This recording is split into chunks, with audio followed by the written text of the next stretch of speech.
اپنے اندر دیکھ لیجئے، ہم بغیر باپ کے اس دنیا کے اندر نہیں آئے ہیں۔ ہاں، حضرت عیسیٰ علیہ السلام کو اللہ تعالیٰ نے بغیر باپ کے اس دنیا میں پیدا کیا ہے، لیکن ان کی ماں کا ذکر ملتا ہے، اس کے نانا کا ذکر ملتا ہے۔ میرے پیارے ساتھیوں، لہٰذا دنیا میں کوئی ایسا انسان ایسا نہیں جس کی نہ ماں ہو اور نہ باپ ہو، یعنی ماں اگر نہ ہو، یعنی اگر باپ نہ ہو تو ماں، وہ حضرت عیسیٰ علیہ السلام ہے۔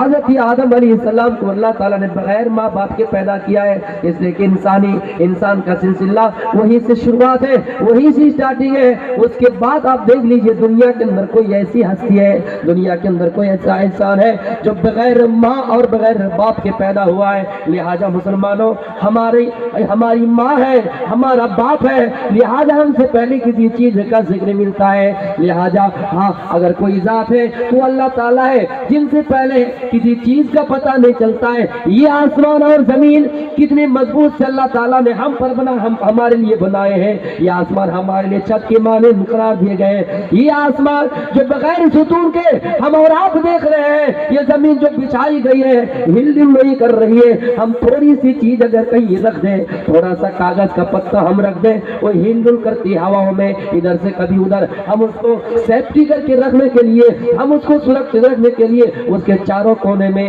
ہیل وغیرہ گاڑ دیتے ہیں تاکہ یہ ہوا میں ادھر ادھر نہ ہو۔ لیکن یہ زمین کتنی مضبوطی کے ساتھ بچھائی گئی ہے اور ہمارے لیے بچھونا بنا دیے گئے ہیں۔ یہ تمام چیزیں اللہ تعالیٰ بنا رہے ہیں، اور اللہ فرما رہے ہیں کہ ان تمام چیزوں کا بنانے والا میں ہوں، اور ہم نے اس کو اپنے بعد بنایا ہے۔ لہٰذا اس زمین سے پہلے بھی اللہ تعالیٰ کا ذکر ملتا ہے، یا آسمان سے پہلے بھی اللہ تعالیٰ کا ذکر ملتا ہے۔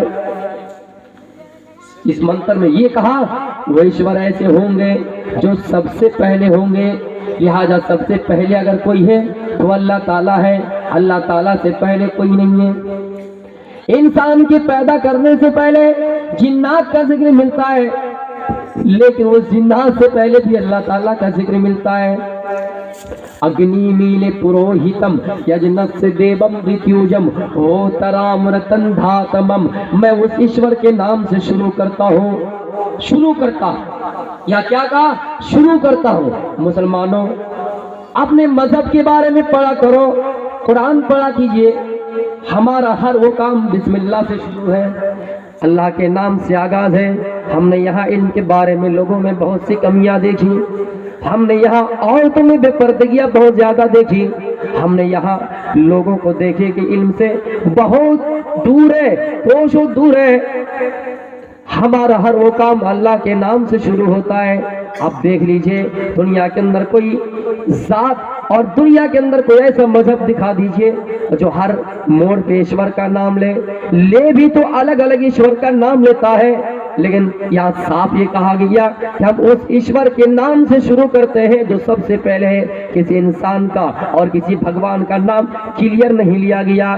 اسلام میں جب مسلمان کھانا کھانے بیٹھتا ہے تو سب سے پہلے اللہ کا نام لیتا ہے، جب کھانا کھا کے فارغ ہوتا ہے تو سب سے پہلے اللہ کا نام لیتا ہے۔ یہاں تک کہ کوئی انسان دن بھر کا تھکا ہوا انسان ہے، رات میں سونے کے لیے جاتا ہے تو اللہ کا نام لیتا ہے، پھر جب صبح جاگتا ہے تو اللہ کا نام لیتا ہے، قضاء حاجات کے لیے جاتا ہے تو اللہ کا نام لیتا ہے۔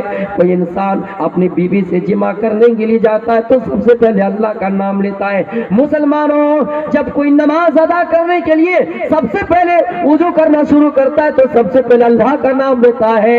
مسجد کے اندر داخل ہوتا ہے تو اللہ کا نام لیتا ہے، جب نیت باندھتا ہے دعائے ثنا پڑھتا ہے تو اللہ کا نام لیتا ہے، جب رکوع میں جاتا ہے تو اللہ کا نام لیتا ہے، جب سجدے میں جاتا ہے تو اللہ کا نام لیتا ہے۔ اسی طرح کرتے کرتے ہمارا ہر وہ کام، یعنی اٹھنا بیٹھنا چلنا لیٹنا سونا جاگنا، ان تمام چیزوں کی شروعات اللہ کے نام سے ہو رہا ہے۔ میرے پیارے ساتھیوں، بسم اللہ الرحمن الرحیم شروع کرتا ہوں اللہ کے نام سے جو بڑا مہربان اور نہایت رحم کرنے والا ہے۔